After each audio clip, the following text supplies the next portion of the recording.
In discussing the demands for grants of the Finance Ministry, we have got to see to what extent the administration of this particular ministry has led to the development of our national wealth and the securing of the welfare which our state claims to have in view. Madam, we must try to analyze very carefully the working of this particular ministry because it is not merely a department of the government, so to say, but it is the nerve center of the administration of the country. I would like first to refer to the role of foreign capital because in determining the manner in which the permission of capital issues has been granted by the particular administration, we should keep in our mind to what extent the interests of our nation have been served. I fully endorse the statement which the previous speaker has made so far as repatriation of the investments made by foreigners and of profits are concerned. We have dealt with this topic quite a number of times, and I do not want to reiterate anything apart from only supporting what the honorable member who just now spoke said. I would now like to deal with the investments of foreigners in India. Madam, the government of our country accepted the proposition that in allowing foreign investment, it should come in only in such industry and such form of production wherein our national investors will not come forward and in which technical skill is wanted. There is also one other factor which the industrial policy of our government of 1948 as adumbrated further in 1949 by the Prime Minister laid down. It specifically said that the control and ownership of such concerns should, as far as possible, be in the hands of Indian nationals and the technical know how of our country should be developed. I would like to emphasize the figures that have been put forward for the last few years.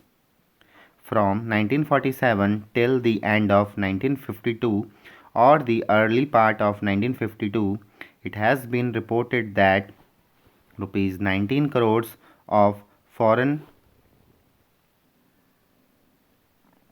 I have been allowed to be invested in our country. Of that, practically more than rupees 6 crores have been allowed to be invested in managing agency and trading enterprises in our country.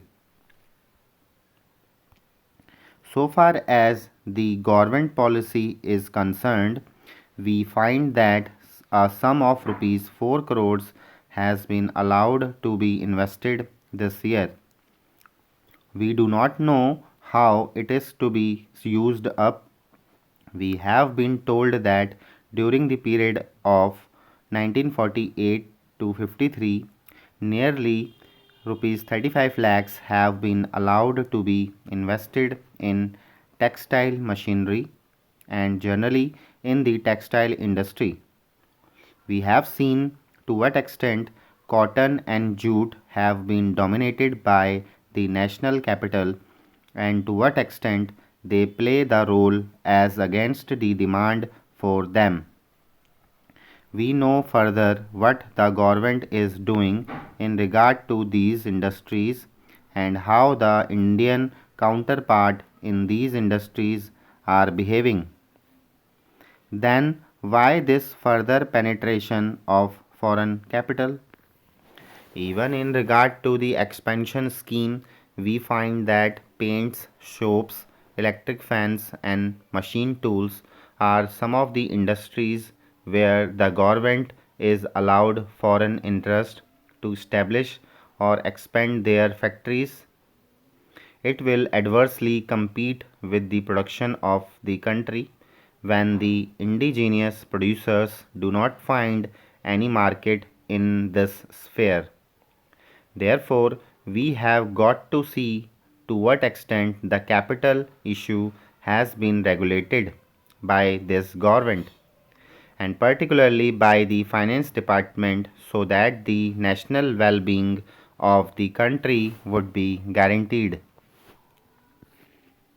Then we have got to look into the fact as to how far the new industries are allowed to function so far as the oil refineries are concerned.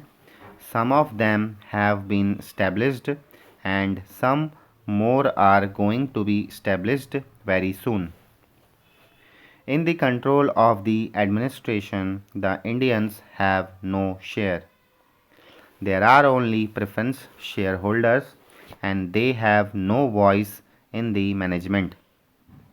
So far as the administrative aspect in this country in industry is concerned, the most important part of it is the technical know how.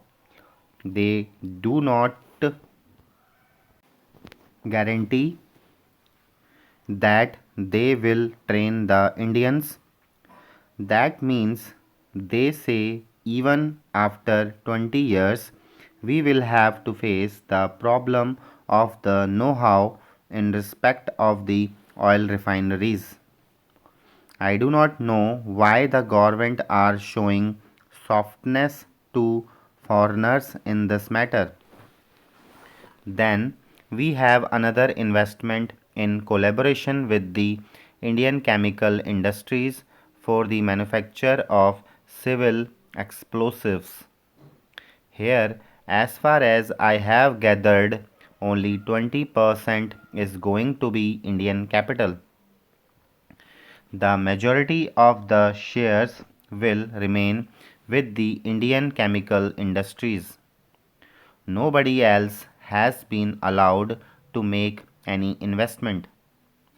It would have been better if other companies and private individuals had been given an opportunity to purchase the shares.